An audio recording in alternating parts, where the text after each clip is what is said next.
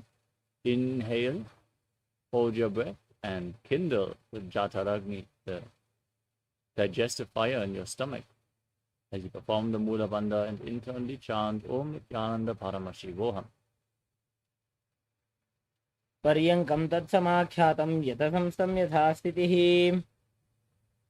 In a cross-legged position with your hands on the knees in Bindu Mudra, visualize Swamiji in your inner space and start inhaling as deep as you can and exhaling as deep as you can again and again in Samasana. इदानीं गर्भिणीनां योगाभ्यासो यथा लघु सुखप्रसवलाभाय प्रोच्यते प्राक्तने पथि.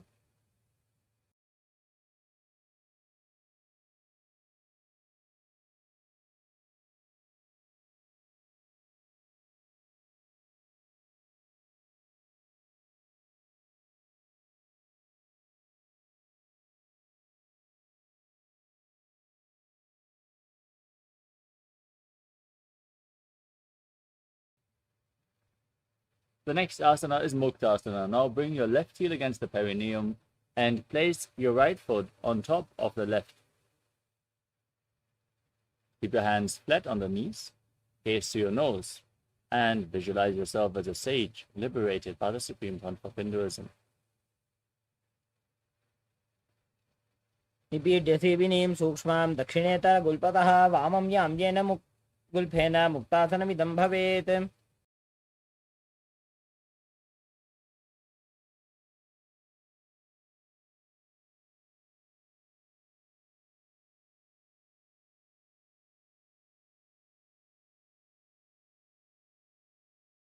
Next up is Siddhasana. Now shift your gaze up towards your third eye. Visualize Swamiji in your inner space and keep breathing in Samana Kumbhaka. सम्यमितेन्द्रियो चलदृशा पश्यन् भ्रुवोरन्तरं तैतन्मोक्षकपातभेदजनकं सिद्धासनं प्रोच्यते.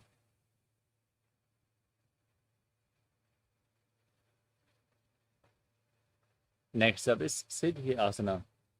Maintain the posture. Shift the gaze down to the ground in front of you as you engage all the bandhas. Visualize Swamiji in your inner space. वामपादके इडीजानो सीवनिमधितासकोठानो.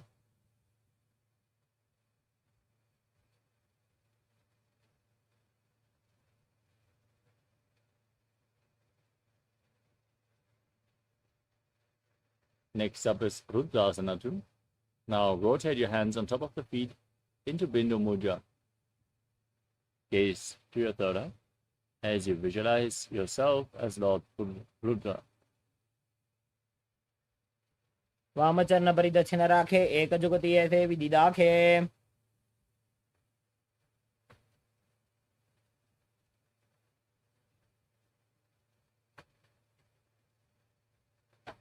Next up is Santadunasana.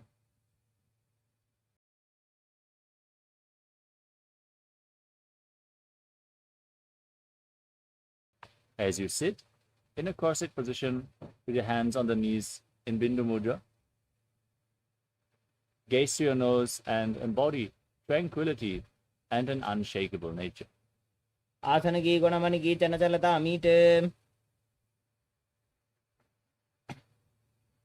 The next asana is Siddhasana 2.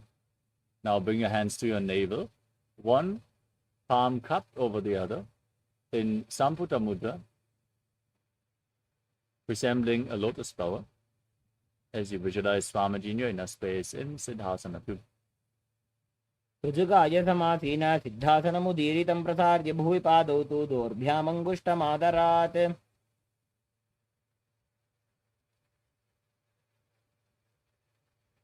Next up is Bandha Yoni Asana. Now set the Sankalpa to manifest through the womb of creation and inhale as deep as you can As you close all your 5 senses with your fingers, mouth with little fingers, nostrils with ring fingers, eyes with index and middle fingers, and your ears with your thumbs. यत्र मध्ये महादेव बन्धयोन्यासने शृणु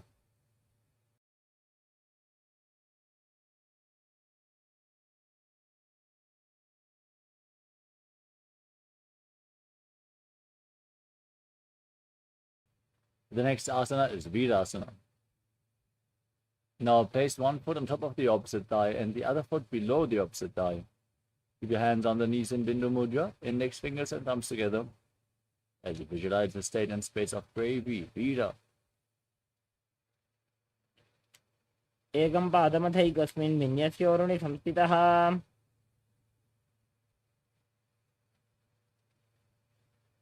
Next up is Valmikasana. Maintain the position with your hands on the knees in Bindu Mudra. Gaze to your third eye and visualize the great sage Valmiki, poet and author of Ramayana. दावा पगगी बगदली पुनिएड़ी है जोय Next up is Joni Mudra. Now keep your hands flat on the knees. Gaze to your nose and visualize the Yoni Mandala, the visual representation of Devi Paramashiva Shakti. वामपादगी बगदली जाहि माहिली core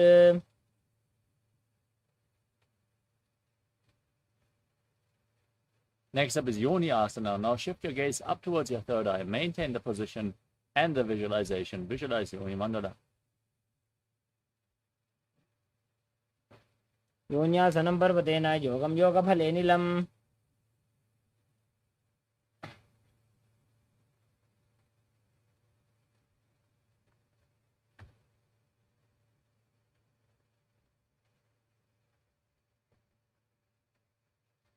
Next up is Bhadrasana 3.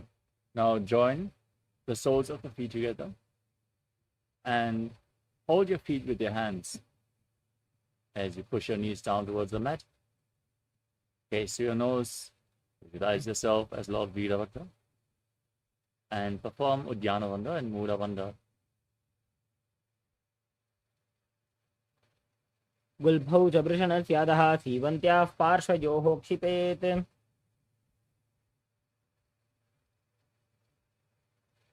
Next up is Agodasana. Now maintain the same position with your legs. Place your left hand on the knee and cover your mouth with your right hand, closing the left nostril, inhaling through the right, then closing the right nostril, holding the breath. Now exhale through the left and inverse the breathing flow in Abhyantara Kumbhaka again and again as you gaze up towards your third eye. Press your tongue upwards in Kechari Mudra along the nasal tract if you can, as you visualize yourself as an Agori in Agodasana. पूर्वकहो भिश्रिका Joji बाही विधि जोगी जैसो जी Next up is Kanari Pavasana. Now, from the same posture, separate your heels. Place your elbows on your heels. As you lean forward and down, rest your chin on your hands and gaze to your nose as you engage Uddiyana Bandha and Mula Bandha. Breathe in Rechaka Kumbhaka, exhale and hold your breath and visualize yourself as a female elephant drinking water. बाली पाव आसन कख्यो है जैसे Yahoo में जाने विदिते से Next up is Padasana. Now raise your knees, bring your hands below the feet and interlock your fingers in front as you raise your feet off the mat and gaze to the nose, visualizing Swamiji. ततोर्ध्वं रेचयेत् वायुं मृदुनिश्वास संयुतम् Next up is Gopi Chandasana. Now interlock your fingers around the toes and pull them against your chest. Bring your chin on your hands, gaze to your nose and embody the state and space of a king. पूर्व विधिपका का अंगूठा कंठ को पराशे Next up is Uddarasana. Now scoop your hands below the feet, interlock your fingers around the toes and lift the toes up against your chest as you gaze to your nose and visualize your body free from any defects. द्वौपगदली संपुटटाने उभयहस्तकरिवरदहिताने.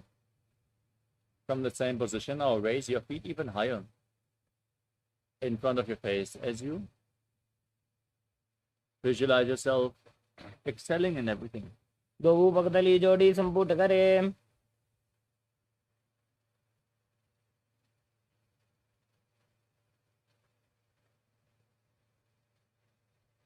Next up is Bhudrasana. Now, lift your legs over top of the respective shoulders and visualize yourself as a cobra as you bend your elbows up. And interlock the fingers around your neck if you can. शिरासनं तु विज्ञेयं कक्षासनमतः परं ग्रीवासनं च परमं भुजासनम् इहोच्यते. Next up is Kalyanasana. Now, with your legs over the shoulders, bend your elbows down and interlock fingers behind your neck as you gaze to your nose and visualize yourself as a beautiful, auspicious goddess. दो हाथ पगम बीच आने तिनको गोड़ा नीचे ठाने.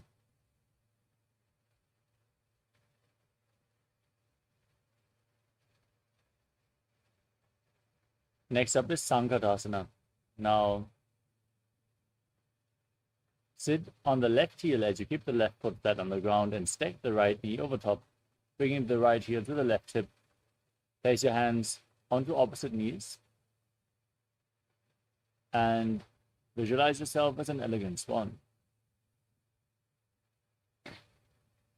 वामपादं चिदेर्मूलं सन्यस्य धरणीतले.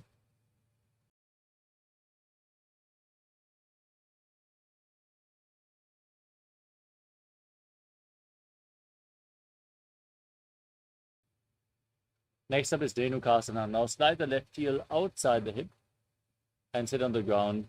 Keep your heels at the hip and place your hands on the top knee as you visualize a cow in your inner space. Engage Uddiyana Bandha and Mula Bandha and breathe in Ujjayi Pranayama, making an ocean-like sound with your mouth in Dhenukasana. अनुषागीनगर पंचडं बृहिलिन्दगल्यम्नि. Next up is Machandrasana. Now place the right foot onto the left thigh and the left foot onto the right knee. Bring your left arm behind. Reach for opposite thighs with your hands as you catch a hold, twist your spine even further. Gaze to your third eye as you visualize Swamiji in your inner space. वामजंग प्रदक्षिणटाने वामहस्तपिष्टी दिशा आने. Next up is Machandrasana 2. With your legs in the same position, lean forward and down, holding onto the big toes of Prana Mudra. Place your forehead on the mat and visualize Swamiji in your inner space. प्रथमजी मनोचरण Joji वामजंग परिराखे सोई. Next up is Guru Asana. Now, interlock your fingers and place them on the top knee as you engage all the bandhas and visualize Swamiji, your Guru, in your inner space. ऊर्मूले इदरपादस्य कनिष्ठिका प्रदेशगुल्भं संस्थाप्य. Now place the top of the right foot flat, sit on the right heel as you stack the left knee over top in Sankatasana on the other side. Visualize yourself as an elegant swan. वामपादं चितेर्मूलं सन्यस्य धरणीतले पाददण्डेन जाम्येन वेष्टयेद्वामपादकम्. Slide the right foot outside the hip. Sit on the ground, engage Uddiyana Bandha and Mula Bandha as you visualize a cow in Dhenukasana. अनुषागीनगर पंचडं बृहिलिन्दगल्यम्नि. Now repeat Machandrasana. Place the left foot on the right thigh and the right foot on the left knee. Now bring the right arm behind, twist your spine, hold onto your thighs as you gaze up and visualize Swamiji. वामजंग प्रदक्षिणटाने वामहस्तपिष्टी दिशा आने. Next up is Machandrasana 2. Now hold onto the big toes and lean forward and down as you visualize Swamiji in your inner space. प्रथमजी मनोचरण Joji वामजंग परिराखे सोई. Next up is Guru Asana. Now interlock your fingers, place them on the top knee, engage all three bandhas as you visualize Swamiji. ऊर्मूले इदरपादस्य कनिष्ठिका प्रदेशगुल्भं संस्थाप्य. Next up is Parshasana. Place your feet flat, knees raised against your chest. Pull them close with opposite hands as you cross your arms in front. Press your tongue up. Engage Jari Mudra, gaze to your third eye and visualize Swamiji. पादतले भूमो निधाय जाननयोरुषि निधाय विपरीतहस्ताभ्याम् ऊरुसहितजङ्गे निबध्य. Next up is Bodha Shukrasana. From the same posture, hold on to your wrists and place your chin on the knees as you gaze at the nose and visualize yourself residing in an abode of bliss. दो पगदली भूपतिधरे कोरमाहिलीय शेकरे. Next up is Kurakatasana. Now bring your hands underneath your legs. Hold on to opposite elbows below your knees as you gaze to your nose and visualize Swamiji in your inner space. मूलद्वारि धरती परिठाने डाबा पग परित चिपद आने.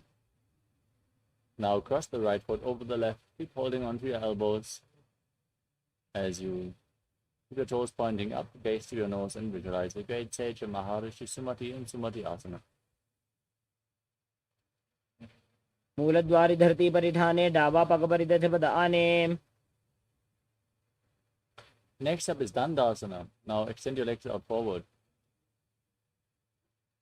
and interlock your fingers, raising your arms up with the wrists pointing outwards. Gaze to your nose, visualize Swamiji and engage all the bandhas. इदानीं गर्भिणीनां योगाभ्यासो यथा लघु सुख प्रसवलाभाय प्रोच्यते प्राक्तने पथि. Next up is Arambhasana. Now lean forward and down. Hold on to the big toes in Prana Mudra as you start breathing in Nadi Shodhana. Inhale through one nostril and exhale through the other alternatingly as you clean your nadis. Keep the prana along your spine, along the chakras. Visualize Swamiji in your inner space. दो पग मिली वा पधारी पगा का अंगूठा पकड़ी लीला टगोड़ा लगावे. Next up is Virukasana. Now separate your feet and slightly raise your knees as you bring your arms below the legs and holding on to the soles of the feet from the outside. Gaze through your third eye as you visualize Swamiji in your inner space. प्रथम बैसी दो पाव पथारी कचको उर्द को कोरडो डारे. Next up is Jalandhari Pavasana. Now join the soles of the feet in front. Bring your hands below the shins, palms facing up, elbows on the ground. Place your face on the feet and visualize Swamiji. दो एड़ी मैली के दीजिए हाथ पसारी. Next up is Urdhva Paschimottanasana. As you lift one leg behind your neck, lean forward and down. Hold on to the front foot as you visualize Swamiji in your inner space. Breathe in Pratyahara Pranayama. Visualize that the prana is flowing upwards within your body.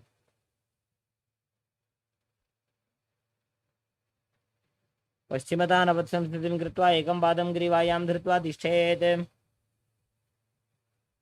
Now lean back with the leg behind your neck. Keep the opposite leg extended forward as you gaze to the nose and visualize you are infinite, endless, eternal, Ananta. उत्तानशयने एकैकं Pai ग्रीवायां विन्यस्य. Now roll onto the side.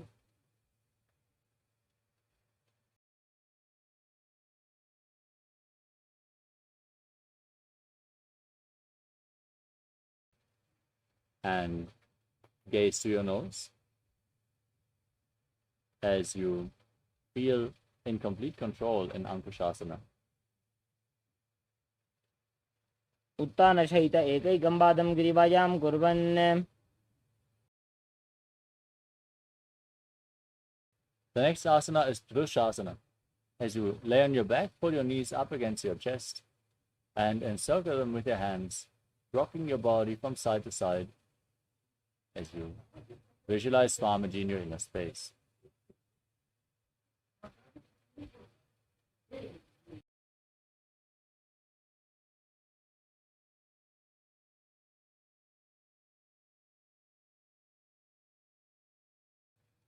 उत्तानशयनं जानुनि हृदयवष्टम्भ.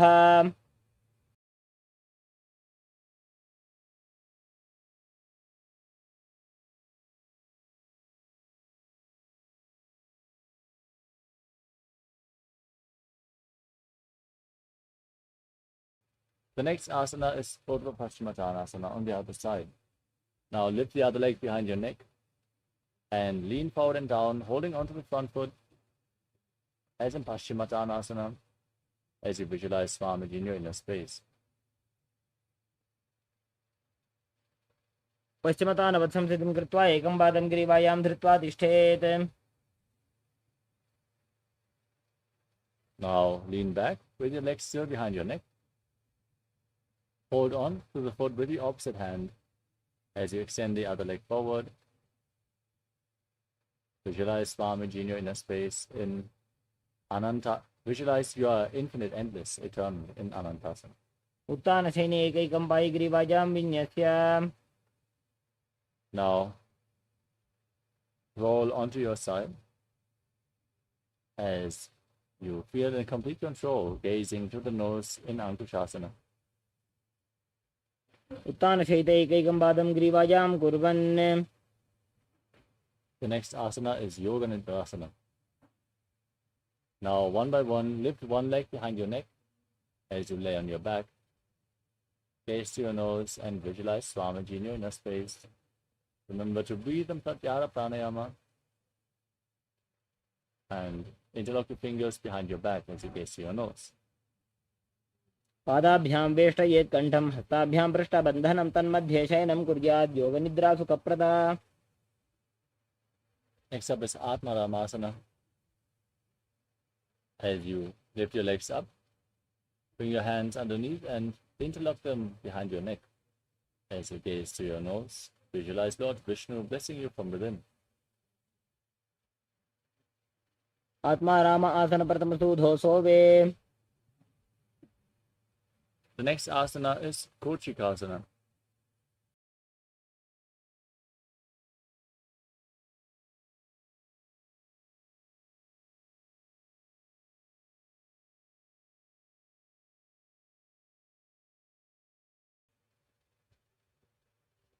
As you lay on your back, extend your arms out to the side and pull your knees up against your chest with the soles of the feet facing up. Gaze to your third eye as you visualize Swamiji in your inner space. दो हाथ सीधा सा करे तिनसो उभय सपा करे. Next up is Jatara Parivritti. This asana consists of 3 steps. We're going to perform all 3 steps and then repeat them on the other side. First, come to a neutral position. Pull your knees up against your chest and extend your arms out to the side. Then drop one knee to the side and extend the opposite leg straight down. Bend both knees to the side. And then extend your legs to the side, hold on to the feet and gaze in the opposite direction. You visualize Swamiji, perform the Mula Bandha, breathe in Pratyahara Pranayama, and return to the neutral position. Now drop the other knee down to the side. Bend both knees to the side. Extend your legs to the side, hold onto the feet and gaze away from the feet. परिवृत्ते कुक्षे भागे त्रिधा हि परिकीर्तितः बद्धकोणं सुप्तकोणं ऊर्ध्वकोणमथापि च. Next up is Dvipadapitam. As you lay on your back, place your feet flat, knees raised, hold onto your ankles as you push your hips up high, gaze to your nose, and engage Jalandhara Bandha and Mula Bandha while breathing in Mocha Kumbhaka, visualizing yourself as sturdy as a bridge in Dvipadapitam. प्रतिक्रियायुतं द्वन्द्वपीठ सर्वबलप्रदं गर्भिणीनां दुर्बलानां इति गार्गी जगादनु.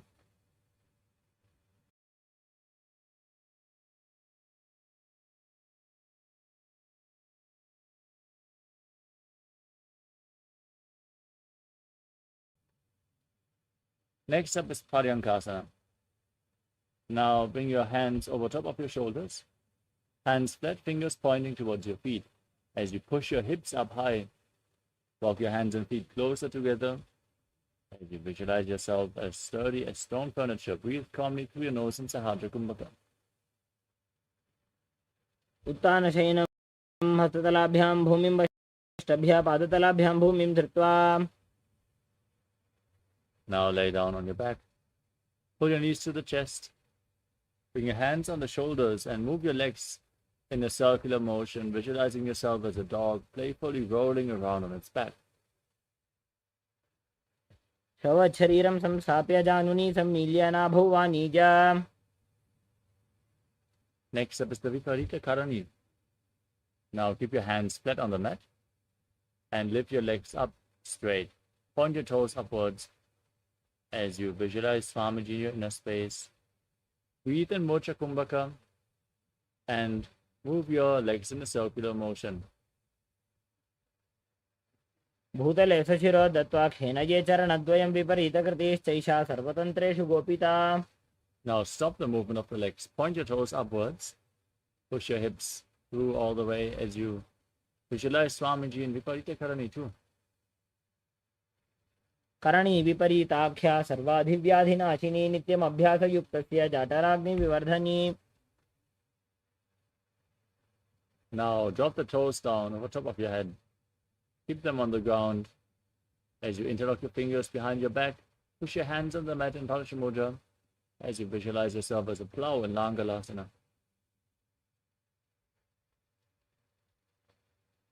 नरकासने स्थित्वा नासिकाप्रदेशे भूमौ पादपृष्ठे स्थाप्य.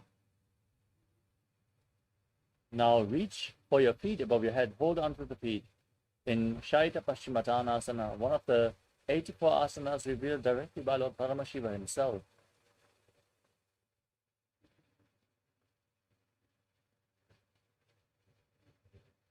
तानं शयित्वात् कुर्वीत शयितपश्चिमतानकम्. The next asana is Supta Konasana. As you lay on your back and bring your legs over top of your head, bring the hips above the shoulder level and separate your feet as you hold onto the feet with your hands. Visualize Swamiji in your inner space. परिवृत्ते कुक्षि भागे त्रिदाहि परिकीर्तितः बद्धकोणं सुप्तकोणम् ऊर्ध्वकोणमथापि च.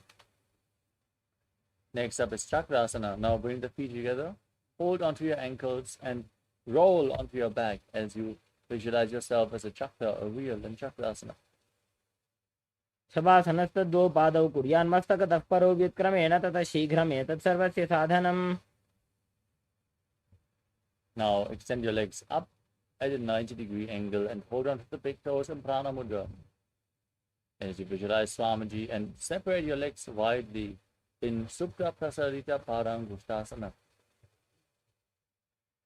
उत्तानपादं क्रौञ्चं च मरीचिं वीरभद्रकं नटराजं त्रिकोणं च सुप्ताङ्गुष्ठप्रसारणे. Now join your feet back together, holding on to the big toes in Prana Mudra as you visualize Swamiji in Supta Parangustasana.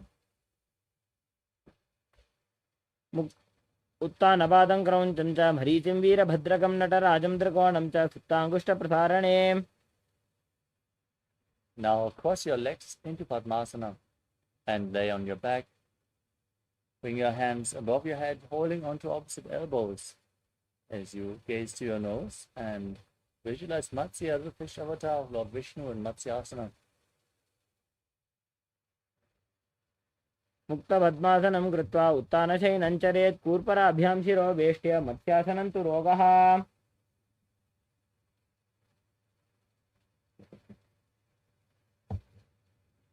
Next up is Parasharamasana. Now place the back side of the right hand onto the left palm above your head. Keep your body in the same position. Otherwise, as you gaze to your nose, visualize Lord Rama in Parasharamasana. प्रथमकरे पद्मासन आछे सुधो सोवे भूपरिपाछे. Next up is Sarvangasana. Now keep your legs in Padmasana and raise your knees and hips off the ground. As you support your lower back with your hands, rest your elbows on the ground for support. Gaze to the nose as you visualize Swamiji and breathe in Murja Kumbhaka with Jalandhara Bandha and Mula Bandha engaged in Sarvangasana.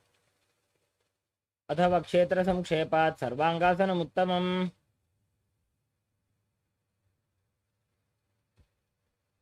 Next up is Vrishikasana. Now lay on your back. Place one foot on the opposite thigh. And pull the opposite knee against your chest as you extend your arms upwards, tuck your chin to the chest, and hook your fingers forward. Gaze to your third eye as you visualize yourself as a scorpion in Vrishikasana. प्रथमशेन सुधो शीशिके शिके सन्धि सुदाखे. Now place the other foot on the opposite thigh, pull your knee up, repeat Vrishikasana, the scorpion posture on the other side. प्रथमशेन सुधो शीशिके शिके सन्धि सुदाखे.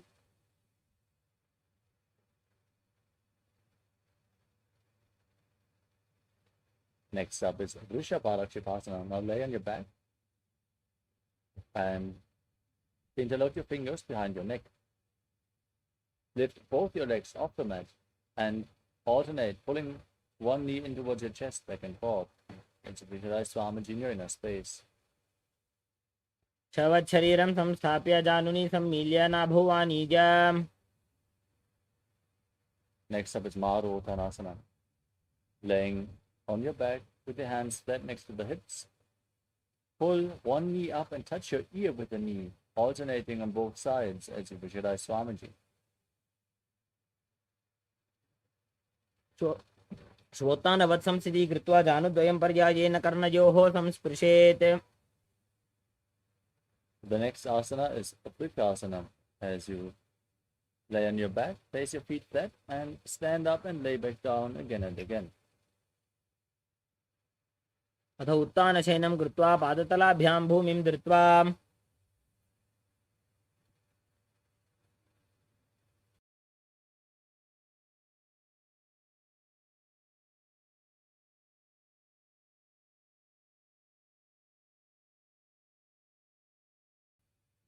The next asana is Nutasana. Now, as you lay on your back, roll over completely as you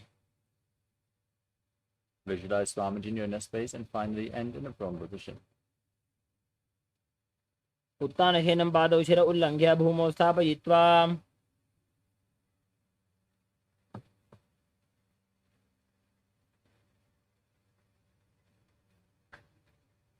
The next asana is Saratasana, laying on your stomach with your hands at your shoulders.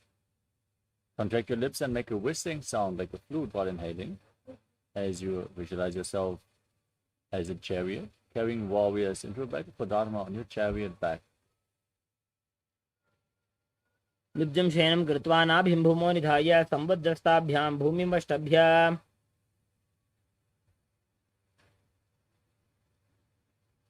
Next up is Deha Ulanganasana. Now push your body up into the plank position, jump your feet in between your hands back and forth as you visualize yourself, transcend body and mind. हस्तद्वयं बद्ध्वा तन्मध्ये चरणद्वयम् उड्डानैव बहिरानीय. Next up is Jatyasana. From a standing position, now lean forward and down and place your hands on the mat, walking around on hands and feet as you visualize yourself as a wise 60-year-old elephant. अथ जात्यासनं वक्ष्ये येन जातिस्मरो भवेत्. Next up is the Lolitika Karana. Now stand in Adimandi posture and raise your elbows to the shoulder level, rotating around your arms around the body as you lean back and move your head in all directions.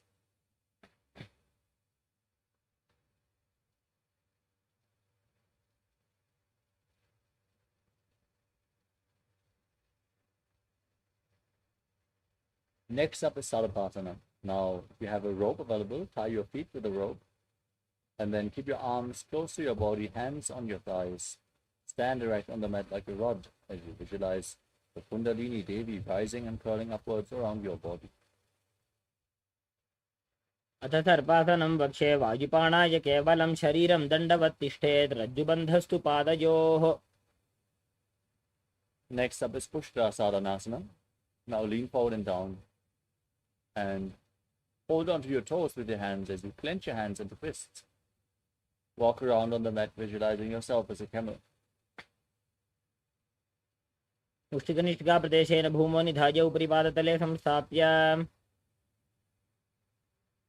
From the same position, now hold on to the toes from the side and walk around visualizing yourself as a horse in Ashvasana, the horse posture. मुष्टिकनिष्का प्रदेशेन भूमो निधाय उपरि पादतले संस्थाप्य. Next up is Kapotani Takasana.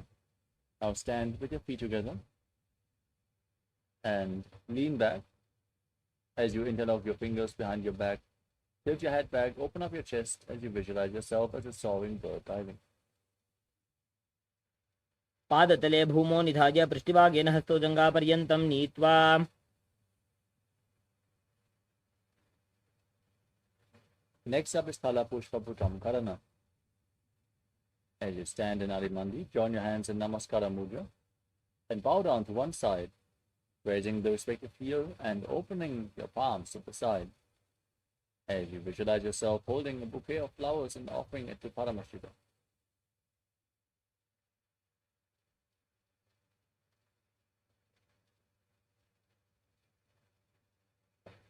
Next up is Khadgasana. Now gaze to your nose and visualize yourself as a rhinoceros as you lay down on your stomach. Then jump your feet back up towards your hands and stand, extending your hands in Namaskara Mudra, resembling the horn of a rhinoceros. आसनं कृत्वा पादतलाभ्यां भूमिं धृत्वा.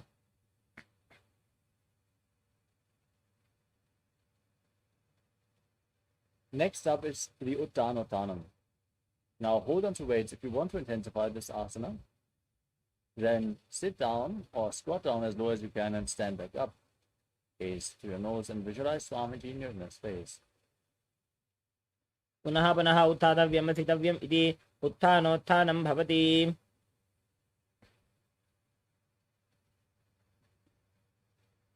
Next up is Musalasana.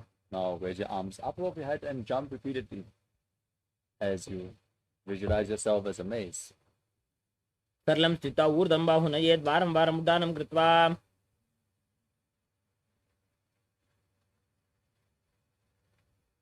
Next up is Utsheshakasana.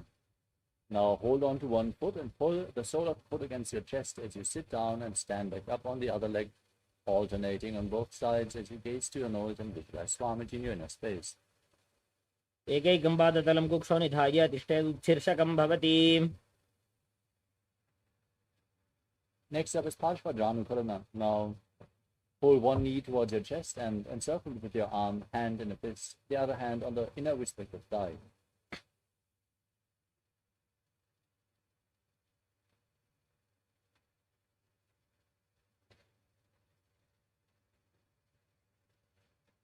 Next up is Tandavasana. Now extend your arms and one leg forward as you visualize yourself fiercely dancing as Lord Shiva.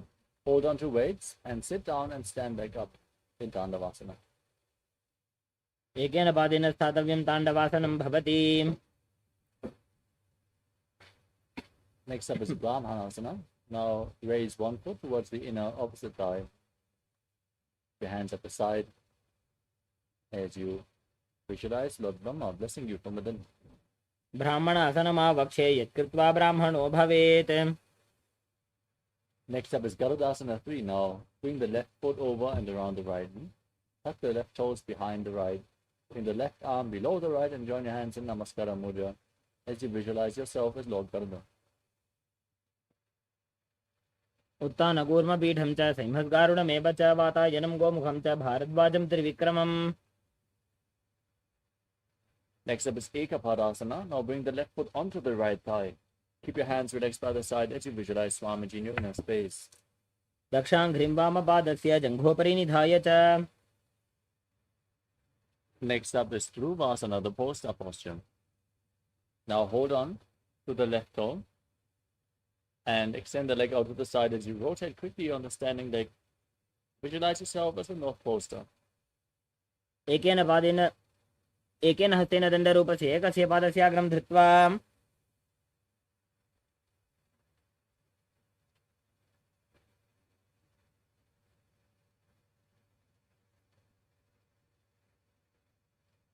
The next asana is Trivikramasana. Now lift one leg behind your neck and then stand tall on the mat. Visualize Lord Vishnu blessing you from within as you perform the 3 steps of Lord Vishnu, sitting down and standing back up into the Vikramasana. ग्रीवायां पादं संस्थाप्य स्थातव्यम् उत्थातव्यं त्रिविक्रमासनं भवति.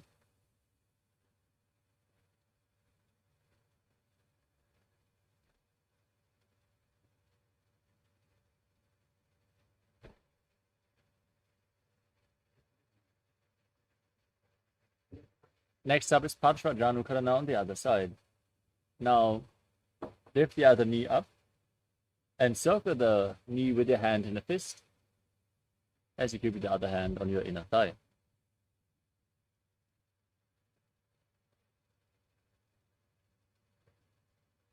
Next up is Tandavasana on the other side. Now, hold on to weights, extend your arms and one leg as you sit down and stand back up, visualizing yourself fiercely dancing as Lord Shiva. एकेन पादेन स्थातव्यं ताण्डवासनं भवति. Now repeat Brahmanasana. Keep one foot at the inner opposite thigh, hands at the side. Visualize Lord Brahma blessing you from within. ब्राह्मणासनमावक्षे यत्कृत्वा ब्राह्मणो भवेत्.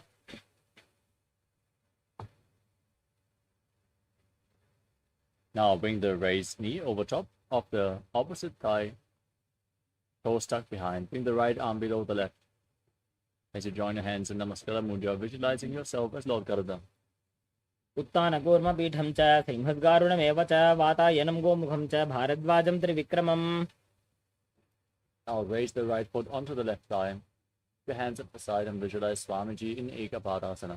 दक्षाङ्घ्रिं वामपादस्य जङ्घोपरि निधाय च.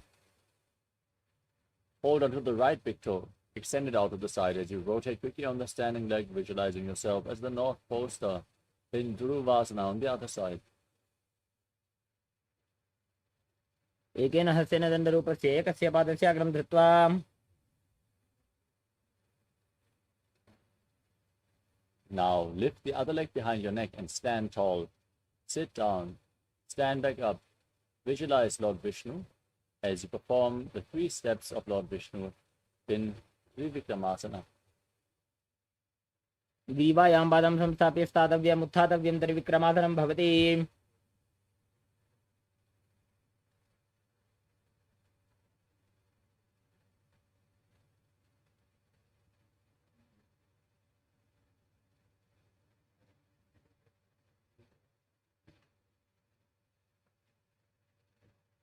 Next up is Samanaka Karana. Now, stand with your heels together, toes pointing outwards and your hands at the outside of your hips, fingers pointing one by one in this neutral posture. Relax from this intense sequence of asanas as you get ready for the final 100 asanas of the sequence, starting off with Kodak Anjali Asana. Now, squat down as you bring your hands in between the legs, interlocking the fingers in front of your navel as you visualize the great sage Goraknath, the founder of the Natha Yoga Hindu Sampradaya, and breathe in Jiva Chala Kumlaka. Inhale, hold your breath, and move the prana freely by the force of your will. प्रथमहि बोहोये बाहुरी नीचो पुनिहोवे. Next up is Kanchi Asana. As you squat down, interlock your fingers behind and visualize Swamiji in your inner space. ऊर्मध्यात् हस्तो निवेश्य नितम्बं धृत्वा.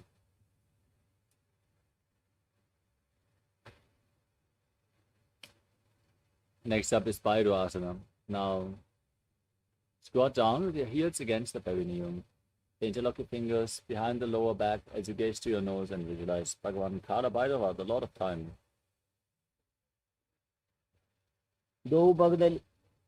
दो बगा की थलिया की माहिली को और मिलाई फना पानी उकड़ मोड़ वैसे. Next up is Varahasana. Now, squat down with the heels against your perineum, toes separated. As you join your hands in Anjali Mudra, bringing them behind your head, fingers pointing downwards as you gaze to your nose and visualize yourself as Varaha, the boar avatar of Lord Vishnu. पागधली की माहिली core मिलाई फना पानी उकड़ मोड़ वैसे. Next up is Vipitasana. Now, hold on to the big toes in Prana Mudra and raise your hips up to the same level as your knees. Visualize Swamiji in your inner space and perform the Mula Bandha. पार्श्वद्वये सम्मील्य स्थित्वा नितम्बं जानुप्रदेश आनीय. Next up is Bakasana. Now, place your hands flat on the ground, shoulder width apart. Bring your knees onto your arms towards your armpits. Lean forward, lift your feet off the ground, and balance as in Kanipavasana as you visualize yourself as a crow. ताभ्यां मौनिमवष्टभ्याम्. Next up is Sushtanga Kapali Asana. With your hands flat on the ground, place your head on the mat as well, forming a triangle.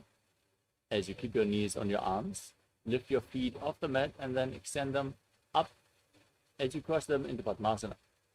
Gaze to your nose and visualize Swamiji in your inner space. आसन गोगुण कपाल आछो होई.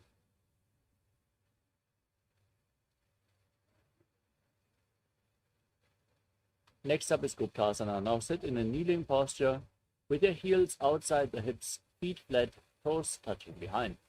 Keep your hands on the knees as you gaze to your nose and visualize you're sitting in the secret seat with Paramashiva and Guru.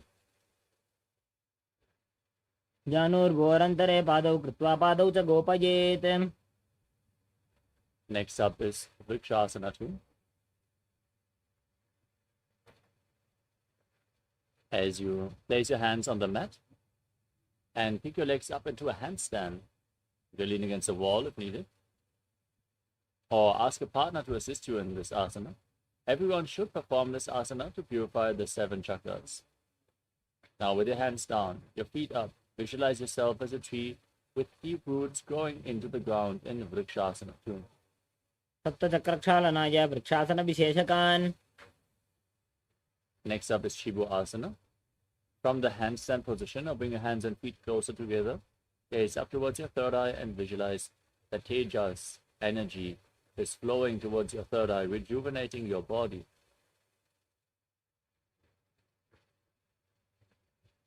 दो पग जोड़ी माही Gulf मिलाए.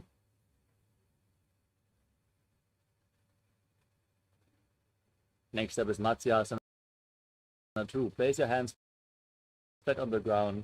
Step your feet back into the plank position. Lower your body down and push it back up again and again as you visualize yourself as a fish. निब्जं शयनं कुरु पर्वपार्श्वभागाय मूर्धकृत्य. As you lay on your back, keep your hands on the hips and raise your head and chest up from left to right as you visualize and move your body like a snake in Sarvasana 2. निब्जं शयनं कृत्वा हस्तौ नितम्बं संस्थाप्य. Next up is Niralambanasana. Place your elbows on the mat in front of you and rest your chin on your hands with your hands in Padma Mudra, the Lotus Mudra. Now point your toes back and feel self-supported and completely independent. कराभ्यां पङ्कजं कृत्वा तिष्ठेत् कूर्परया सुधीः मुखमुन्नमनुच्चायि निरालम्बनमासनम्. Next up is Chakrasana. Now bend your knees, lift your feet towards your upper back as you place your hands flat on the ground. Raise your upper back towards your feet, tilt your head back and visualize yourself as an umbrella protecting your Guru from the sun rays.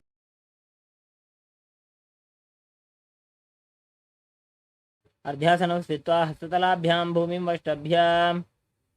Next up is Vajrasana. Now sit in a kneeling posture with your feet flat on top of the heels. Extend your arms out in front. Place your palms on the ground and your forehead as well as you gaze to your nose and visualize yourself as Vajra, the weapon of Indra, symbolizing indestructibility. इदानीं गर्भिणीनां योगाभ्यासो यथा लघु सुखप्रसवलाभाय प्रोच्यते प्राक्तने पथि. Next up is Meshasana. As you place your hands flat on the ground, raise your hips up high into Gajasana and then alternate striking the ground with your hand. Visualizing yourself as powerful as a ram. गजासन संस्थितो एकैकं बाहुं भूमौ ताडयेत्.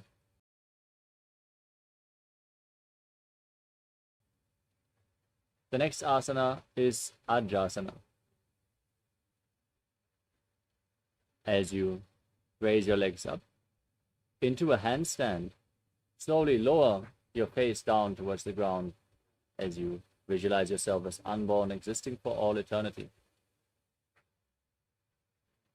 गजासन संस्थितो पादद्वयमन्तराळे कृत्य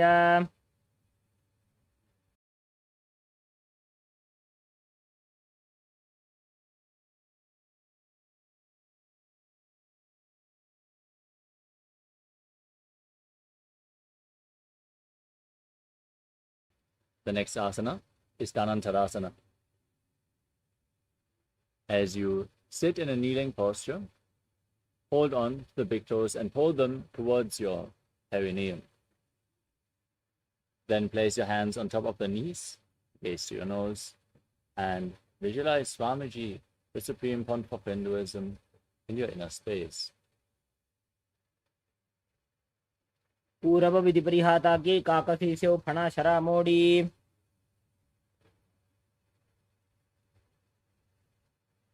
Next up is the Angamotanam.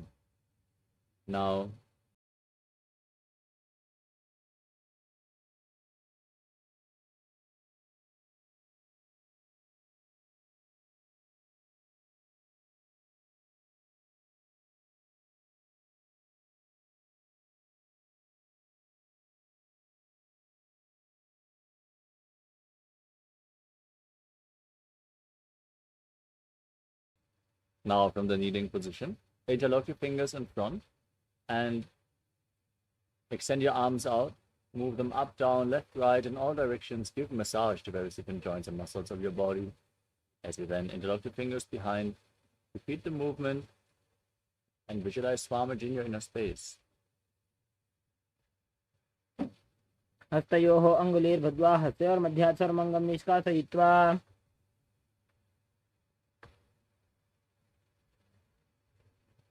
The next asana is Garudasana form. Now sit with your toes pointing outwards, your thighs and calves on the ground. Place your hands on the knees and visualize yourself as Lord Garuda flying Lord Vishnu and Lakshmi on his back.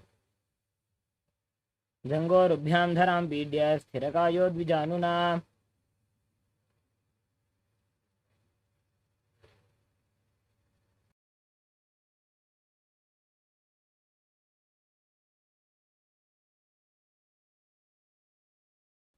The next asana is Ananda Mandirasana.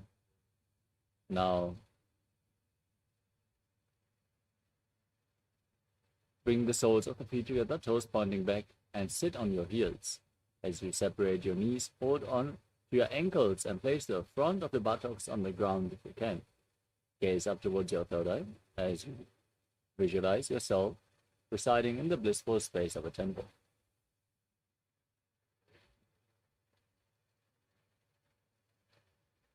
अथ वक्षे Neelkanth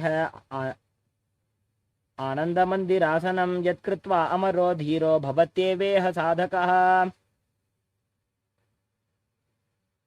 Next up is Mandukasana 2. Now overlap your feet and sit on your heels.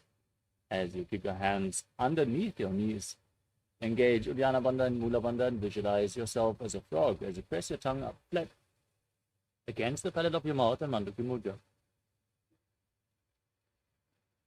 पृष्ठं सम्पीड्य गुल्भाभ्यां जान्वङ्गे सबलयाकृतिः हस्तौ पादतले क्षिप्तो मण्डूकं पाददोषहृत् Next up is Narasimhasana. Now tuck your toes, sit on raised heels. Place your hands flat on the ground close to your feet, the thumbs touching. As you stick your tongue out, gaze to the tip of your nose and exhale forcefully again and again. Visualize Narasimha, the lion man avatar of Lord Vishnu in Narasimhasana. दो फणा पानी होए वैसे AD Mailer गुदा निवैसे Next up is Vishrakasana. Now sit on the raised heels with your knees on the ground and cover your mouth with your hands. Bring your thumbs underneath the teeth and inhale through the right nostril, exhale through your mouth in Vishraka Pranayama. As you gaze to your nose and visualize yourself as Devi victorious over your fears in Vishrakasana. दो बगा की AD जोई घोड़ा फनो बान पुनि होई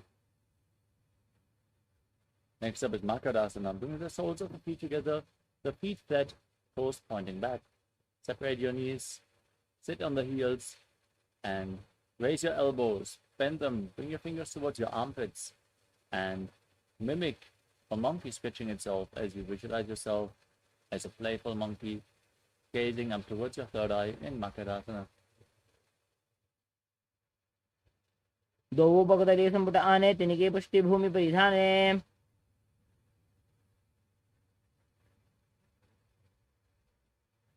Next up is Vajrasankarasana. Now, squat with the soles of the feet together, knees separated, raise off the mat as you hold on to opposite elbows behind your back, gaze to your nose, and embody diamond-like strength for you and your Sangha, your spiritual community. प्रथम बना पानी होए बैसे दो एड़ी गुदा निवैसे. Next up is Kanjanasana. Now, place your knees on the ground and cross your heels as you sit on the heels. Place your hands flat on the ground next to your body. Gaze to your nose and visualize perfect health beyond any and all physical or mental ailments as you engage with Dhyana Bandha and Mula Bandha.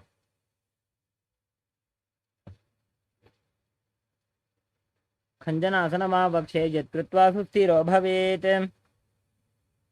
From the same posture, place your hands on the knees and make your upper body and neck stiff like the shell of a turtle as you embody a turtle living for centuries, gazing to the tip of your nose in Purnasana. गुल्भौ च वृषणस्याधो व्युत्क्रमेण समाहितौ ऋजुकाय शिरो ग्रीवं कूर्मासनमितीरितम्. Maintain the same posture, relax your upper back and neck, and visualize Swamiji as you gaze to your nose in Yogasana.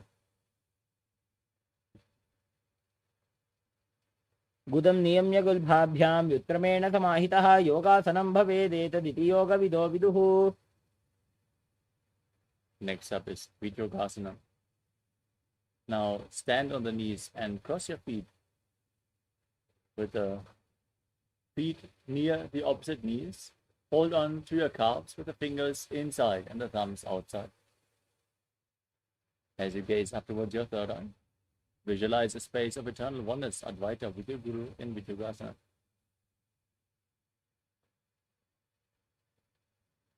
गोड़ा वामो बहोई गोड़ा आड़ा राखे दोई. Next up is Ushtrasana 2. Now place your feet flat on the ground behind you. Stand on your knees and lean back. Hold onto your heels. As you push your hips forward, tilt your head back, and visualize yourself as a camel. मेरुदंड ग्रंथि दाढ्य संविपादयिषु पुमान्. Next up is Jatyasana 2. Now, lean back. Place your elbows on the mat.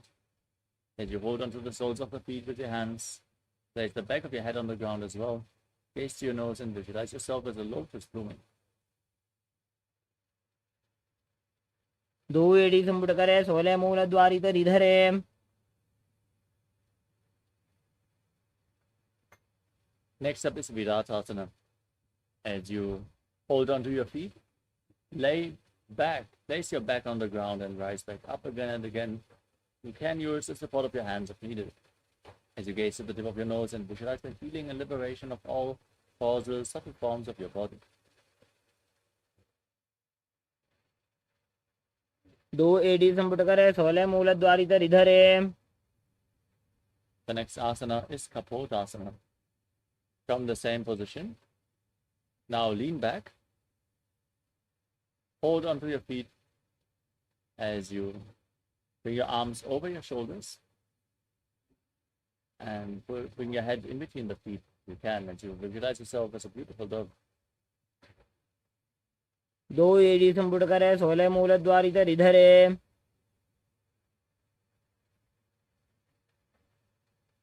Next up is Vadasana. Now stand on the knees with the toes tucked behind and hold on to opposite elbows as you gaze through your nose and internally chant Om Nithyananda Paramashivoham. For this is the boon fulfilling posture. Receive your boon from Paramashiva. गङ्गापृष्ठभूमो निधाय जङ्गोदरयोः ऊरुनी संस्थाप्य. Next up is Varahasana 2. With your toes tucked, sit down on your heels and place your forearms on the mat, resting your face on your hands as you visualize yourself as Varaha, the boar avatar of Lord Vishnu. जानुनी भूमौ संस्थाप्य हस्ताभ्यां बाहु परस्परं धृत्वा. Now keep your forearms on the ground, interlock your fingers, place your head on the ground supported with your hands and lift your legs up into Mundasana, another inverted posture. Gaze to your nose and visualize yourself as a lopped tree. अधो मुण्डासनं वक्षे सर्वेषां प्राणिनां सुखम्. Gently lower your legs and come to a kneeling position. Keep your feet flat, sit on the heels as you lean forward and down and place your head in between the knees. Hold onto your head with your hands, elbows outside the knees as you gaze to your nose and visualize Swamiji. Inhale through the nose and exhale through your mouth in Andhasana. प्रथम पगदली समटरावे कोरमाहिली उभे मिलावे. We move on to Viparita Shalabhasana. Lay down on your stomach. Extend your arms up above your head. Hold on to weights if you want to intensify this asana. As you lift your arms, your chest and your legs off the mat, visualizing yourself as a locust. शलभासन भेदाश्च नटभेरुण्ड नामके गण्डभेरुण्ड सहिते शीर्षदण्डासनं तथा. Next up is Kapalasana. Now place your forehead on the ground as you keep your hands by the side of your hips. Lift your legs off the mat as you visualize a skull representing the mind with purified thoughts and the strong will to attain enlightenment. In Kapalasana, the skull posture. कपालं भूमौ निधाय ऊर्ध्वं पादौ नजेत्. Next up is Akasha Kapotasana. With your hands flat on the mat, bend your knees and push your hips up above your body. As you place the feet on the ground in front of your face, if you can, visualize yourself as a free and open dove.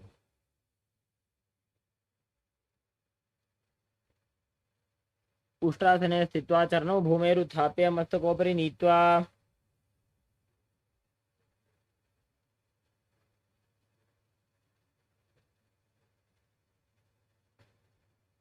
The next asana is Charakasana. From a kneeling position, now place your forearms on the ground. Be sturdy and visualize yourself as a sparrow. कूर्परपर्यन्तौ हस्तौ धरामोष्टभ्य. Next up is Vrishikasana too. Now, keep your forearms on the ground and raise your hips and lift your legs up. Bring the feet over top of your body. Try to touch the back of your head as you visualize yourself as a scorpion. विच्छेव पुच्छ प्रतिमाङ्ग्रिपार्श्वे धृत्वा स्वशीर्षे चिपुकं विधार्यकौ.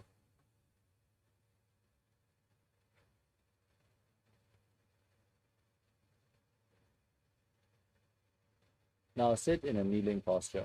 Place your perineum onto the right heel as you point the left toes out to the side, outside the hip. Keep your hands in front of the knees on the ground as you visualize yourself as a bull, forcefully inhaling through your nose, holding the breath for a short while, and then slowly exhaling again through the nose in Pancharanga Kumbhaka, in Vrishasana, the bull posture.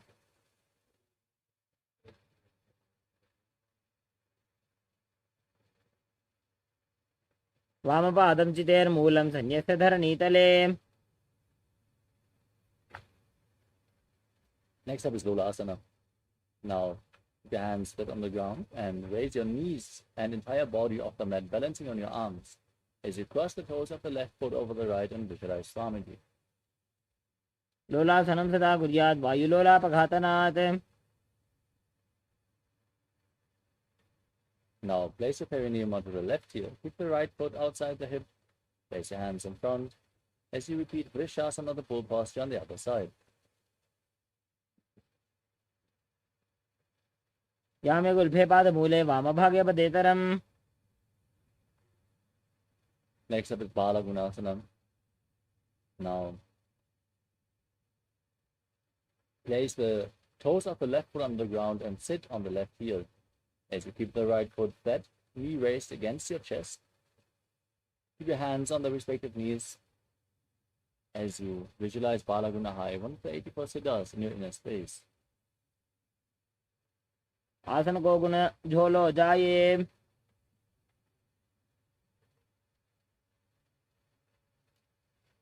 Next up is Grahasana. Now stand up and squat down.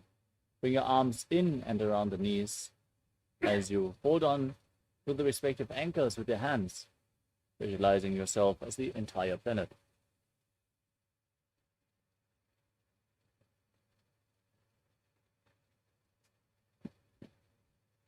दो भूपगदली संपुट करे कौरवारली भूपरि धरे.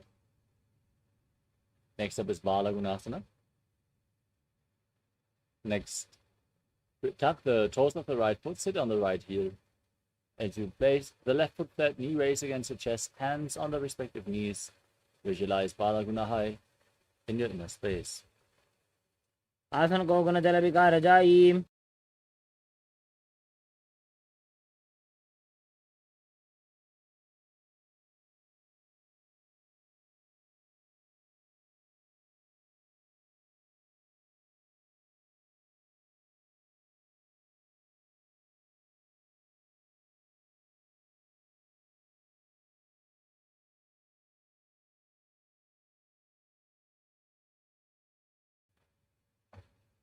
Next up is Utkatasana. Now step both feet in, keep the knees together, and place your hands on top of the knees, holding onto weights if you want to intensify this asana.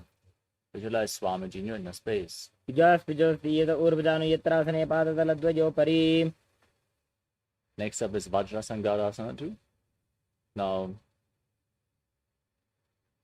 sit on the raised heels with the soles of the feet together, knees separated, and hold on to opposite elbows behind your back. Visualize Swamiji in your inner space as you breathe in Antaranga Kumbhaka. प्रथम बना पानी होए जैसे दो एड़ी गुदा निवेशे.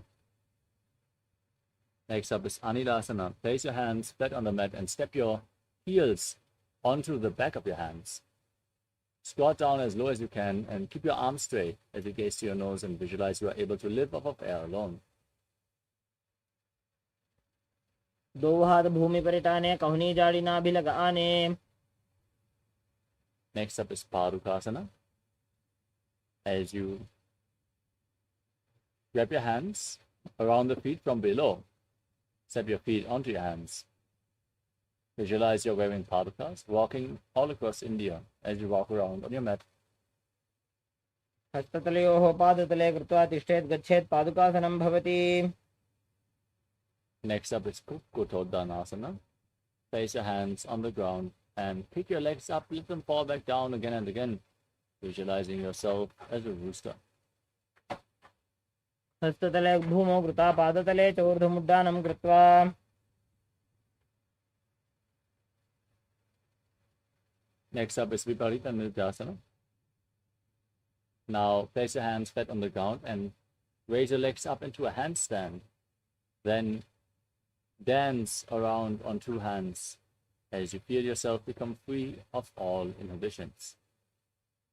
हस्ततलाभ्यां भूमिं वष्टभ्य ऊर्ध्वपादाग्रे कुर्वन्.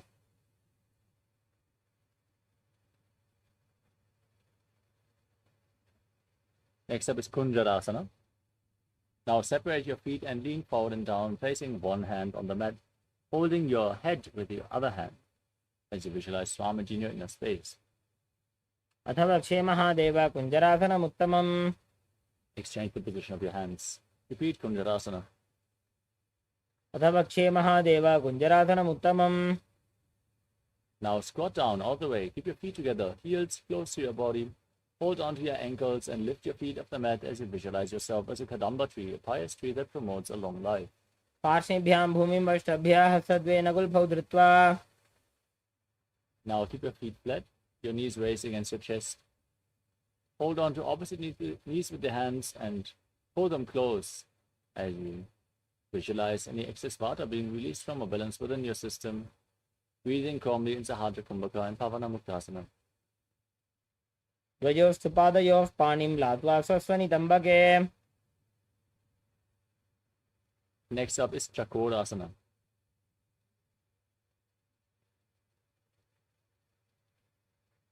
Now lift one leg behind your neck and keep your hands at the side of your body for balance. As you extend the opposite leg forward, lift your entire body off the ground, gaze to your third eye and visualize yourself as a powerful source of energy. पूर्वदानं चतुष्पादपीठं वज्रासनं तथा. Next up is Dhanurasana 2. Now hold on to the big toes in Prana Mudra. Keep one leg extended and pull the other foot towards your ear, as if you're pulling a bowstring back, visualizing yourself as a bow. पादाङ्गुष्ठौ तु पाणिभ्यां गृहीत्वा श्रवणावधि.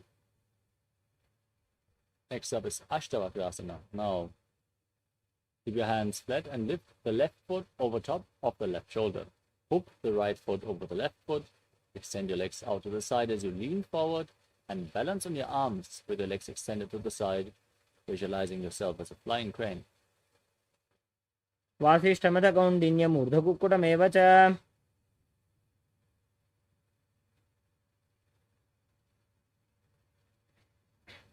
Next up is Pranasana. Now keep one foot flat on the ground and place the other foot on top of the opposite thigh.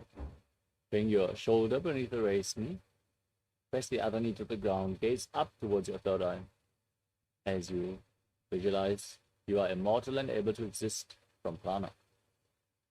एतत् प्रभेदं वक्ष्यामि करोति यत् स चामरः. Next up is Parashvamatsindasana. Now bring the left heel outside the right hip. Step the right foot over the left knee. Twist the left elbow outside the raised knee. Bring your arms behind. Bring one arm below the raised knee as you interlock your fingers behind your back. Gaze up towards your third eye and visualize Sage Matsindana, the master of Hatha Yoga. पार्श्वाभ्यां धृतते यास्तु पार्श्वमत्स्येन्द्रमुत्तमम्. Now repeat Chakrasana on the other side. Lift the other leg behind your neck and lift your entire body off the ground as you gaze up towards your third eye and visualize yourself as a powerful source of energy.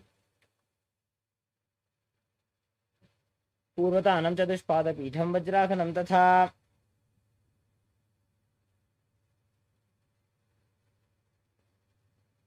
Next up is Dhanurasana 2 on the other side. Now hold on to the big toes and pull the other foot towards your ear, visualizing yourself as a bow. पादाङ्गुष्ठौ तु पाणिभ्यां गृहीत्वा श्रवणावधि.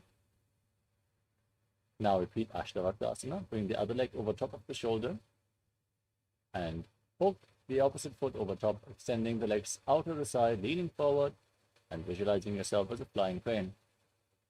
वासिष्ठमथकौण्डिन्यमूर्धकुक्कुटमेव च. Now repeat Pranasana.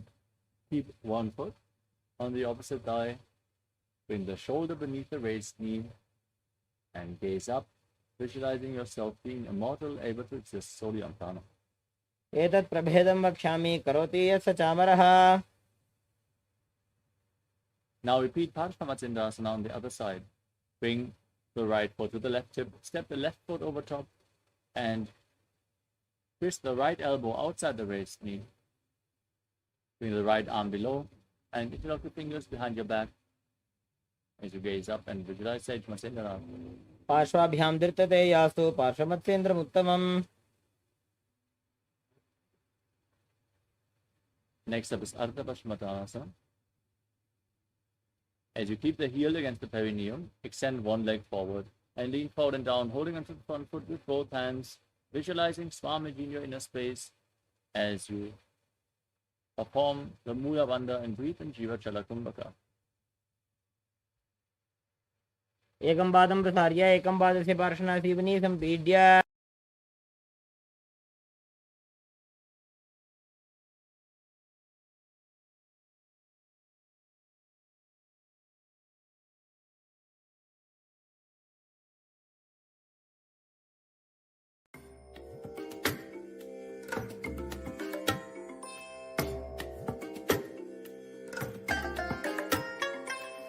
bless you all. Let you all open all your three eyes and manifest the powers of Mahasadashiva. Om Nithyananda Paramashivoham. Om Nithyananda Paramashivoham. Om Nithyananda Paramashivoham. Om Nithyananda Paramashivoham. Om Nithyananda Paramashivoham. Om Nithyananda Paramashivoham. Yes. Nithyanandam, we are back. Let us now continue with the next asana of the sequence, Crown Shasana. Now bring the right foot outside of the hip and hold onto the left foot with both hands, extending the left leg in front of your face. Visualize yourself as a crane in Crown Shasana. वासिष्ठमदकौण्डिन्यम् ऊर्ध्वकुक्कुटमेव च अष्टावक्रमथोत्थानं मयूरं सेतुबन्धनम्. Now repeat Ardha Paschimottanasana on the other side. Now bring the left heel against the perineum and lean forward and down. एकं पादं प्रसार्य एकं पादस्य पार्श्वनाथिपनी सम्पीड्य. Now repeat Crown Shasana on the other side. Bring the left foot outside the hip and lift the right foot in front of your face as you visualize yourself as a crane, Crowncha. उत्तानपादं क्रौञ्चं च मरीचिं वीरभद्रकं नटराजं त्रिकोणं च सुप्ताङ्गुष्ठप्रसारणे. Next up is Swastikasana. Now sit in a comfortable cross-leg position with your feet in between the thighs and calves. As you keep your hands on the respective knees, gaze to your nose and embody peace, well-being, good fortune and prosperity. Visualize the swastika. जानोर्घोरन्तरे सम्यक् कृत्वा पादतले उभे. Next up is Gorakshasana. Now, from the same posture, cover your heels with your hands. Gaze to your nose. And tuck your chin to the chest as you visualize the great sage Goraknath, founder of the Natha Yoga Hindu Sampradaya. जानोर्घोरन्तरे पादौ उत्तानौ व्यक्तसंस्थितौ गुल्भौ छाच्छाद्य हस्ताभ्याम् उत्तानाभ्यां प्रयत्नतः. The next asana is Vagasana 2. Bring the left heel against the perineum and place the right foot onto the left thigh. Gaze to your third eye. Visualize Swamiji. Meditate on Arihanta, the enlightened one, the Lord. As you inhale all the way and cover your face with your hands. Close your lips with your little fingers, nostrils with your index finger, with your ring fingers, eyes with index and middle fingers, and your ears with your thumbs. वामपार्श्वौ बुधं संस्थाप्य दक्षाङ्ग्रिवामजगणे. Next up is Yogasana 2. Place your feet onto opposite knees. Then place your hands at the side of your body, palms facing up. Gaze to your nose, visualize Swamiji and breathe in Kakachanchukumbhaka. Roll up your tongue and inhale through the rolled up tongue as you stick your tongue out and keep your mouth in the shape of the beak of a crow, exhaling through your nose. उत्तानौ चरणौ कृत्वा संस्थाप्योपरि जानुनोः. From Yogasana 2, let's move on to Urdhva Kukutasana. Keep your legs in Padmasana and place your hands flat on the ground next to your body as you lift your entire body off the mat and visualize yourself as a rooster. उत्तानौ चरणौ कृत्वा संस्थाप्योपरि जानुनोः. Next up is Siddha Haratali Asana. Keep your legs in Padmasana and place your arms in between the legs. Don't lift your body up. Stay seated on the ground as you gaze to your nose and visualize Swamiji in your inner space. प्रथम पद्मासन को करें हस्तु दो वो Ghodasan निधरे. Next up is Hamsasana. Now push your body up off the mat. Balance on your arms as you gaze to your nose and visualize yourself as an elegant swan. Hamsa. Kukkutasana स्थित्वा स्कन्धपर्यन्तं मूरूनि नीत्वा. Next up is Karmukasana. Now, rise onto your knees in Padmasana. Push your arms in between the legs and interlock your fingers behind your back in Parasha Mudra. As you keep your fingers interlocked, place your forehead on the mat in front of you and visualize yourself as Pinaka, Lord Shiva's bow in Karmukasana. प्रथम पद्मासन को करें, घोड़ा संधि माही कर इधर है.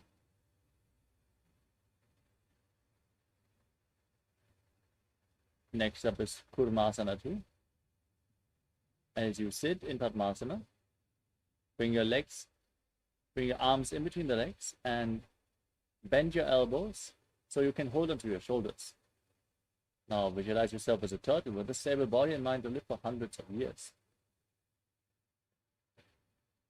प्रथम पद्मासन को करें, घोड़ा संधि माही कर इधर है. Next up is Garanti Vedasana. From the same posture, now tuck your chin to the chest, gaze to your nose, rejoice. And when you're sitting in Shiva's secret knot posture, Garanti Vedasana. अथ पक्षे नीलकंठ ग्रंथि भेदासनम Shubham. Now roll onto your back in the same position. As you hold onto your shoulders with your hands, gaze to your nose and embody a turtle laying on its back in Uttana Kurmasana. Kukkutasana बंधस्थम कराभ्यांतृत कंधरम. Now pick yourself back up into Padmasana. As you bring your hands in between the legs, placing one palm flat on the mat, holding onto its wrist with your opposite hand, lifting your entire body off the ground, balancing on one arm, as you visualize yourself as a rooster in Pangu Kukkutasana. Kukkutasana स्थित्वा एकेन हस्तेन अन्यस्य मणिबन्धं धृत्वा. Place the other hand on the mat, lift your body off the ground, repeat Pangu Kukkutasana on the other side. Kukkutasana स्थित्वा एकेन हस्तेन अन्यस्य मणिबन्धं धृत्वा. Next up is Vridrasana. As you sit in Padmasana, lean forward and place your elbows on your toes. Interlock your fingers in Parasha Mudra. Rest your chin on your fingers and press your thumbs against your throat as you visualize you have gone beyond all of greed and covetous in Vridrasana. जानुर्वोरन्तरे पादौ उत्तानौ व्यक्त संस्थितौ गुल्फौ छाच्छाद्य हस्ताभ्याम् उत्तानाभ्यां प्रयत्ततः. Next up is Padmasana 3. Now place the backside of one hand over top of the other, keeping your hands in the lap with the palms facing up. Gaze to your nose as you visualize Swamiji in your inner space and engage all three bandhas, Mahamudra Bandha. उत्तानौ चरणौ विधाय विधिवत् शक्तिस्थितौ योगिरात्. Next up is Padmasana 4. Keep your hands on the knees. Engage the Mula Bandha. Gaze to your nose and visualize Paramashiva in your inner space as you chant the Mahavakya, Om Nithyananda Paramashivoham. पद्मासन एतत् पद्मासनं कुर्यात् प्राणवायु प्रसिद्धये शुभासनं सदा ध्यायेत् पूरयित्वा पुनः पुनः. Next up is Karmukasana 2. Now keep one hand on the respective knee and hook the other hand around the big toe in Prana Mudra, moving the big toe round and round as you visualize yourself as Pinaka, Lord Shiva's bow, and then after some time change the toe, move the other toe round and round in Karmukasana 2. अथान्यासनमावक्षे योगपूरकरक्षणात्. The next asana is Karmukasana 3. Sitting in Padmasana. Now cross your arms behind your back and hold on to the big toes in Prana Mudra. Reach for your feet as you gaze to your nose and visualize yourself as Pinaka, Lord Shiva's bow. कार्मुकासनमाक्षित्य उदरे पूरयेत् सुखं तदवायुर्वसो जाति कालेन सूक्ष्मवायुना.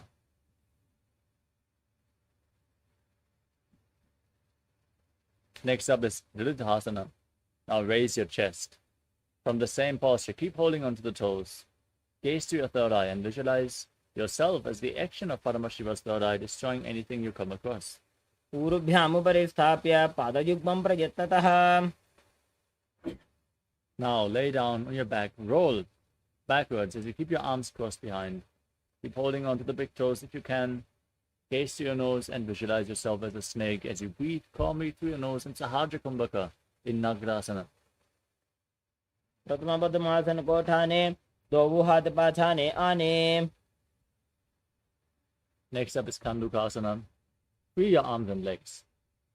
Pull your knees up against your chest. Interlock your fingers and encircle your legs as you bring your knee to the chest, your chin to the knees as you squeeze your body into a ball. वेत्रासने स्थित्वा हस्तपादानि स्पृश्य ऊर्ध्वं नजेत्. Now place your feet on the mat and interlock your fingers behind your neck. As you gaze to your nose, visualize Swamiji and breathe calmly through your nose in Urdhva Bhavanasana. प्रथमे सूधो संयम करावे, घोड़ा उभा राशि मिलावे. Now place your hands underneath your heels with the palms facing up. Step your heels on your fingers. As you push your hips up high, engage Jalandhara Bandha and Mula Bandha, the throat and the root lock. Tuck your chin to the chest and breathe in Murcha Kumbhaka as you visualize yourself as a powerful alpha ape in Markata Pitasana. उत्तान शयनं पादतले उत्तान हस्तयोः स्थापयेत्. Now support your lower back with your hands as you raise your hips up high and then straighten your toes forward. Extend your legs as you rest your entire body weight on your elbows. Gaze to the nose and visualize Swamiji in Uttana Shikhipitaka. जङ्घोरुबलहीनश्चेत् उत्तानशिखिपीठकम् अप्रमत्तः प्रकुर्वीत भुक्तेः प्राग्विजितेन्द्रियः. Next up is Narakasana. Now raise your legs up, point the toes upwards towards the sky. As you place your hands on the mat for support, visualize yourself as blissfully traversing through Naraka Loka unscathed in Narakasana. ग्रीवाकण्ठेन भूमिं विष्टम्भ पादाग्रद्वयमूर्धमुत्त्रयेत्. Now bring your hands to the lower back, straighten your body, and lower your legs down as you keep your core engaged intensely. Visualize yourself as a boat crossing the ocean of samsara in Tiryanokasana.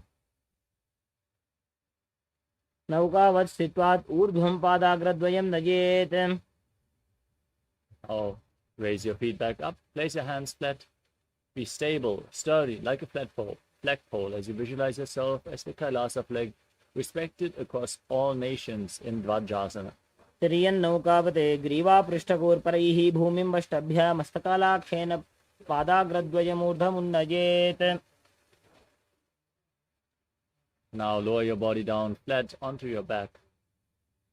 Keep the hands at the side of your hips, palms facing up. In the final asana of the sequence, Mritasana. Completely uncludge from all your body movements, internally and externally. But pull the Kundalini Shakti up along your spine forcefully in Shakti Chalan Mudra. Pull it up from Muladhara to Sahasrara Chakra as you visualize that your body is dead and Swamiji is liberating you internally. Chant the Mahavakya, Om Nithyananda Paramashivoham. उत्तानं शववद् भूमौ शयनं तु शवासनं शवासनं श्रमहरं चित्तविश्रान्तिकारणम्.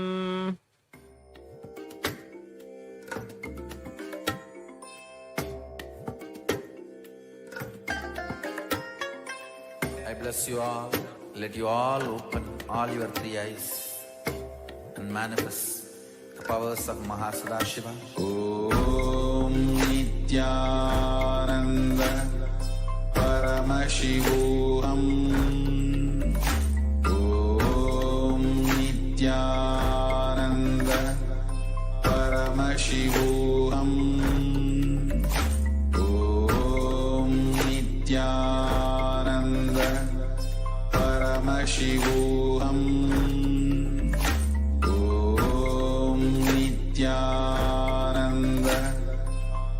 Paramashivoham Om Nithyananda Paramashivoham Om Nithyananda Paramashivoham Om Nithyananda Paramashivoham Om Nithyananda Paramashivoham Om Nithyananda Paramashivoham Om Nithyananda Paramashivoham Om Nithyananda Paramashivoham Om Nithyananda Paramashivoham Om Nithyananda Paramashivoham Om Nithyananda Paramashivoham Om Nithyananda Paramashivoham Om Nithyananda Paramashivoham Om Nithyananda Paramashivoham Om Nithyananda. Now, very slowly, bring awareness to your body. Come back to your body.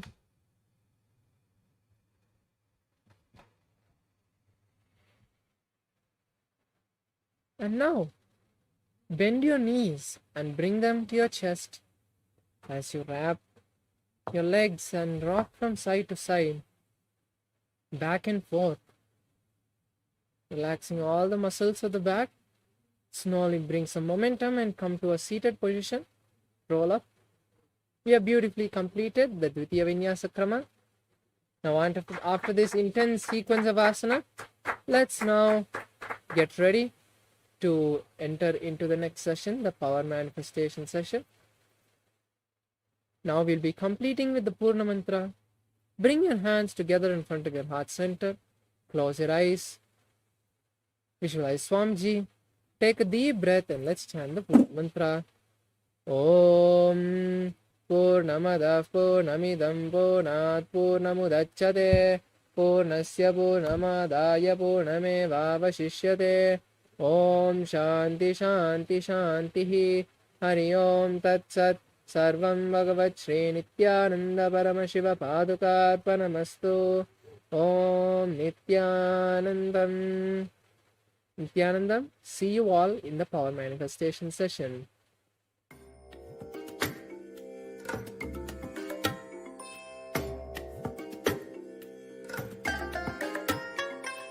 I bless you all. Let you all open all your three eyes and manifest the powers of Mahasadashiva. Om Nithyananda Paramashivoham Om Nithyananda Paramashivoham Om Nithyananda Paramashivoham Om Nithyananda Paramashivoham Om Nithyananda Paramashivoham